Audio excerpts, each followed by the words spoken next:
കൂട്ടുകാരെ, കുഞ്ഞുമോൾ വ്ളോഗ്സിൻ്റെ പുതിയൊരു വീഡിയോയിലേക്ക് എല്ലാവർക്കും സ്വാഗതം. അപ്പോൾ ഇന്ന് ഞാൻ വന്നിട്ടുള്ളത് നമ്മുടെ ഗോബി മഞ്ചൂരി, അതായത് കോളിഫ്ലവർ ഫ്രൈ ആണ്. നമുക്ക് റെസ്റ്റോറൻറ്റിൽ കിട്ടുന്ന അതേ ടേസ്റ്റിൽ നമുക്ക് ഉണ്ടാക്കാം. നമുക്ക് വീട്ടിൽ സിമ്പിളായി ഉണ്ടാക്കാം. നമ്മൾ ചിക്കൻ 65 ഉണ്ടാക്കണ അതേ മസാലയിലാണ് നമ്മളിത് ഉണ്ടാക്കണത് കേട്ടോ. അപ്പോൾ ഇത് കുട്ടികൾക്കൊക്കെ ഭയങ്കര ഇഷ്ടമാവും. നമ്മൾ വെജിറ്റേറിയൻസിനൊക്കെ നമുക്ക് ഇതേപോലെ ഉണ്ടാക്കി കൊടുത്താൽ അവർക്ക് എന്തായാലും ഇഷ്ടപ്പെടും. പിള്ളേരൊക്കെ സ്കൂൾ വിട്ട് വരുമ്പോഴേക്കും നമുക്കൊരു 4 മണി പലഹാരമായിട്ട് ഇത് എടുക്കാം. നല്ല ക്രിസ്പിയാണ്, നല്ല കറുമുറുന്ന് അവർക്ക് നമുക്ക് കട്ടൻ ചായയുടെ ഒപ്പം കഴിക്കാൻ അവർക്ക് ഇഷ്ടപ്പെടും. അപ്പോൾ നമുക്കിത് എങ്ങനെയാണ് ഉണ്ടാക്കിയെന്ന് ഒന്ന് നോക്കിയാലോ. അപ്പോൾ ഇതിനായിട്ട് ഞാനൊരു ഫ്ലവർ എടുത്തിട്ടുണ്ട്. നമ്മൾ ഫ്രഷ് ഫ്ലവർ തന്നെ എടുക്കണം കേട്ടോ. നമ്മൾ ഫ്രഷ് മേടിച്ചാൽ അപ്പം തന്നെ ഉണ്ടാക്കണം. ഇത് അധിക ദിവസം നമുക്ക് എടുത്ത് വയ്ക്കാൻ പറ്റില്ല, പെട്ടെന്ന് കേടുവരും. പിന്നെ ഞാനത് നന്നായി വൃത്തിയായിട്ട് കഴുകിയിട്ട് നമുക്കൊന്ന് ജസ്റ്റ് ഒന്ന് ചൂടുവെള്ളത്തിലിട്ടിട്ട് അതിൻ്റെ ഉള്ളിൽ ചെറിയ പുഴുക്കളൊക്കെ ഉണ്ടാവും. നന്നായി തന്നെ അത് ക്ലീൻ ചെയ്യണം. അപ്പോൾ ഞാൻ വെള്ളം തിളപ്പിക്കാൻ വെച്ചിട്ടുണ്ട്. തിളപ്പിക്കുന്ന വെള്ളത്തിലേക്ക് നമുക്കിതൊന്നിട്ട് ജസ്റ്റ് വേഗം ഒന്ന് വേവിച്ചെടുക്കാം കേട്ടോ. പിന്നെ അത് പെട്ടെന്ന് തന്നെ നമുക്ക് വെന്ത് കിട്ടും കേട്ടോ. അധികം നേരമൊന്നും വേണ്ട. വെള്ളം തിളച്ച് കഴിഞ്ഞാൽ നമുക്ക് അപ്പം തന്നെ ഇട്ട് ഒരു 3 മിനിറ്റ് 4 മിനിറ്റിനുള്ളിൽ വേഗം വേവും. മൊത്തം ഫ്ലവർ ഞാൻ ഇതിലിട്ട് കൊടുത്തിട്ടുണ്ട്. ഇതിലേക്ക് കുറച്ച് മഞ്ഞൾപ്പൊടി ഇട്ട് കൊടുക്കാം. നമുക്ക് കുറച്ച് ഉപ്പും ഇട്ട് കൊടുക്കാം. ഉപ്പ് ഇതിലിട്ട് കൊടുത്താലാണ് നമുക്കിതിനുള്ളിൽ പിടിക്കുള്ളൂ. അപ്പോൾ നമുക്ക് കുറച്ച് ഉപ്പിട്ട് കൊടുക്കാം. ഒക്കെ കൂടി ഒന്ന് മിക്സ് ചെയ്യാം. പെട്ടെന്ന് വേവിട്ടത് കോളിഫ്ലവർ പെട്ടെന്ന് വെന്ത് കിട്ടും. നമുക്കൊന്ന് ജസ്റ്റ് ഒന്ന് അടച്ച് വയ്ക്കാം കേട്ടോ. അപ്പോൾ അതാ നമ്മുടെ കോളിഫ്ലവറൊക്കെ വെന്ത് കിട്ടിയിട്ടുണ്ട്. കണ്ടോ, നല്ല സോഫ്റ്റ് ആയിട്ടുണ്ട്. ഇനി നമുക്കതൊന്ന് വെള്ളം മാർത്തിയെടുക്കാം കേട്ടോ. അപ്പോൾ അതാ നമ്മുടെ കോളിഫ്ലവറൊക്കെ വെന്തിട്ടുണ്ട്. ഇനി നമുക്കിതിലേക്ക് മസാല ചേർക്കാൻ വേണ്ടിയിട്ട് മസാല എടുക്കാം കേട്ടോ. അതിനായിട്ടൊരു പാത്രത്തിലേക്ക് നമുക്ക് ഇഞ്ചി വെളുത്തുള്ളി ചതച്ചിട്ട് കൊടുക്കാം. അടുത്തതായിട്ട് നമുക്കിതിലേക്ക് കുറച്ച് ടൊമാറ്റോ സോസ് ഒഴിച്ചു കൊടുക്കാം കേട്ടോ. 1 ടീസ്പൂൺ ടൊമാറ്റോ സോസ് ഒഴിച്ചു കൊടുക്കാം. 2 ടീസ്പൂൺ മുളക് പൊടി ഇട്ട് കൊടുക്കാം. എരിവിന് ആവശ്യമുള്ള മുളക് ഇട്ട് കൊടുക്കാം. കുറച്ച് മസാലപ്പൊടി ഇട്ട് കൊടുക്കാം. 1 ടീസ്പൂൺ വരുന്നവരെ സോയാ സോസ് ഒഴിച്ചു കൊടുക്കാം. 1 സ്പൂൺ ചില്ലി സോസ് ഒഴിച്ചു കൊടുക്കാം കേട്ടോ. നമുക്ക് നമ്മൾ എത്ര എടുത്താൽ വെച്ചാൽ അതിനനുസരിച്ചിട്ടുള്ള കോൺഫ്ലവർ ഞാനൊരു 1/4 കപ്പിന് പകുതി കോൺഫ്ലവർ ഇട്ട് കൊടുക്കുന്നുണ്ട്. 3 സ്പൂൺ വരുന്ന അരിപ്പൊടി ഇട്ട് കൊടുത്തിട്ടുണ്ട്. നിങ്ങൾക്ക് അരിപ്പൊടി വേണമെങ്കിൽ മാത്രം എടുക്കാം. കോൺഫ്ലവർ മാത്രമാണെങ്കിൽ കോൺഫ്ലവർ എടുക്കാം. ഞാൻ രണ്ടും കൂടിയിട്ട് എടുത്തിട്ടുള്ളത്.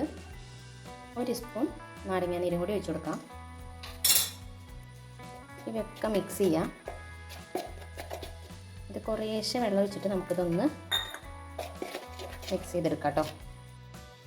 അപ്പോൾ ഇതാ കുറേശ്ശെ വെള്ളം ഒഴിച്ചിട്ട് നമുക്ക് ബാറ്ററായിട്ട് സെറ്റായിട്ട് എടുക്കാം. അപ്പോൾ അത് ചെറുതായിട്ട് കട്ടകളൊക്കെ ഉണ്ട്, അതൊക്കെ ഒന്ന് ഉടച്ച് സെറ്റാക്കാം. ഉപ്പ് വേണമെങ്കിൽ നമുക്ക് ഇപ്പോൾ വേണമെങ്കിൽ നോക്കാം കേട്ടോ. ഉപ്പ് ഉണ്ടോ നോക്കാം. നമുക്ക് ഉപ്പ് കറക്റ്റായിരുന്നു. ഉപ്പ് കുറവുണ്ടെങ്കിൽ നമുക്ക് ഇപ്പോൾ ഇട്ട് കൊടുക്കാം കേട്ടോ. ഇട്ട് കൊടുക്കണം, കാരണം നമ്മൾ ചില്ലി സോസും സോയ സോസും ഒഴിച്ച കാരണം ഉപ്പ് അതിൽ കുറച്ചുണ്ടാവും. അപ്പോൾ അത് നോക്കിയിട്ട് നിങ്ങൾ ഇപ്പോൾ ചേർക്കണമെങ്കിൽ ചേർക്കാം കേട്ടോ. അപ്പോൾ അതാ നമ്മുടെ കോളിഫ്ലവർ നമുക്ക് ഇതിലേക്ക് ഇടാം.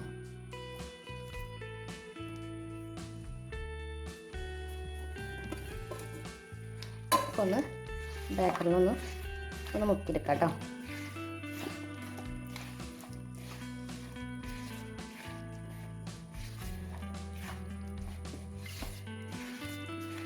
വേണ്ട ഒക്കെ ഒന്ന് മിക്സ് ചെയ്തിട്ട് നമുക്ക് വേണമെങ്കിൽ ഒരു 10 മിനിറ്റ് ഒന്ന് റെസ്റ്റ് ചെയ്യാൻ വെക്കാം. കുഴപ്പമില്ല, വെച്ചില്ലെങ്കിലും കുഴപ്പമൊന്നുമില്ല കേട്ടോ. ഇനി നമുക്കിതൊന്ന് പൊരിച്ചെടുക്കാം. അപ്പോൾ അതാ നമ്മൾ ഓയിൽ ചൂടാകാൻ വെച്ചിട്ടുണ്ട്. ഓയിലേക്ക് നമുക്ക് മുക്കി പൊരിക്കാം. അപ്പോൾ എണ്ണ ചൂടായിട്ട് നമുക്ക് ഓരോന്നോരോന്ന് ഇട്ട് കൊടുക്കാം കേട്ടോ.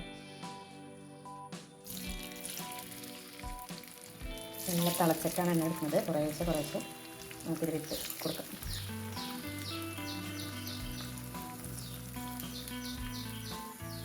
അപ്പോൾ അതായത് നമ്മുടെ ഒരു സൈഡായിട്ടുണ്ട്. നമുക്ക് ഒന്ന് ജസ്റ്റ് ഒന്ന് മറിച്ചിടാം.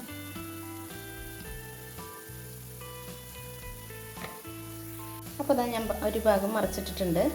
ഇതാ ഒന്ന് ഫ്രൈ ആയി കഴിഞ്ഞാൽ നമുക്കൊന്ന് കോരിയെടുക്കാം കേട്ടോ. അപ്പോൾ അതെല്ലാം ഫ്രൈ ആയി വന്നിട്ടുണ്ട്. അപ്പോൾ നമുക്കൊന്ന് കോരിയെടുക്കാം കേട്ടോ. ഒന്ന് കോരിയെടുക്കട്ടെ. അപ്പോൾ നമുക്ക് അടുത്ത ട്രിപ്പും കൂടി ഒന്ന് കോരിയെടുത്തിട്ട് വരാം. അങ്ങനെ ഞാൻ അടുത്ത ട്രിപ്പും കോരിയെടുത്തു കേട്ടോ. പിന്നെ ഞാൻ ലാസ്റ്റ് കുറച്ച് ഈ വെളിച്ചെണ്ണയിൽ കുറച്ച് കരിവേപ്പിലയും ഒരു 2 പച്ചമുളക് കീറിയതും ജസ്റ്റ് ഒന്ന് ഈ എണ്ണയിൽ തന്നെ ഒന്ന് ജസ്റ്റ് ഫ്രൈ ചെയ്ത് കൊടുത്തു കേട്ടോ. അത് ജസ്റ്റ് നമ്മൾ ഈ പൊരിച്ചെടുത്ത് അതിൻ്റെ മുകളിലിട്ടാന്ന് പറഞ്ഞ് പ്രത്യേക ടേസ്റ്റാണ് കേട്ടോ. അപ്പോൾ ഇതെല്ലാവരും ഇങ്ങനെ ട്രൈ ചെയ്ത് നോക്കണം. അപ്പോൾ അത് അടിപൊളിയായിരുന്നു. നമ്മൾ തട്ടുകടയിലൊക്കെ കിട്ടുന്ന പോലെ തന്നെ, അതായത് നമ്മൾ കടയിൽ നിന്നൊക്കെ മേടിക്കുന്ന പോലെ തന്നെ അതേ ടേസ്റ്റിൽ തന്നെ നമുക്ക് കിട്ടും. നമുക്ക് സിമ്പിളാണ് വീട്ടിലുണ്ടാക്കാൻ. അതേ ടേസ്റ്റ് തന്നെ കിട്ടും. നമുക്ക് റെസ്റ്റോറൻറ്റിലും ഒക്കെ കിട്ടുന്ന ഒരു ചില്ലി ഗോപിയുടെ അതേ ടേസ്റ്റ് തന്നെ കിട്ടും. അപ്പോൾ നല്ല കരുമുറുമായിരുന്നു കേട്ടോ കഴിക്കാൻ. അപ്പോൾ വീഡിയോ നിങ്ങൾക്ക് ഇഷ്ടപ്പെട്ടെങ്കിൽ നിങ്ങൾ ലൈക്ക് ചെയ്യാനും സബ്സ്ക്രൈബ് ചെയ്യാനും മറക്കരുത്. സബ്സ്ക്രൈബ് ചെയ്യാത്ത കൂട്ടുകാരുണ്ടെങ്കിൽ ഒന്ന് സബ്സ്ക്രൈബ് ചെയ്യണം. ഒപ്പം തന്നെ നമ്മുടെ ബെല്ലൈക്കൺ ഒന്ന് പ്രസ് ചെയ്യണം. അപ്പോഴാണ് ഞാനിടുന്ന വീഡിയോസിൻ്റെ നോട്ടിഫിക്കേഷൻ നിങ്ങൾക്ക് വരുള്ളൂ. അപ്പോൾ അടുത്തൊരു ദിവസം പുതിയ വെറൈറ്റി റെസിപ്പി ആയിട്ട് വരാം. അതുവരേക്കും എല്ലാവർക്കും ടാറ്റ ബൈ ബൈ.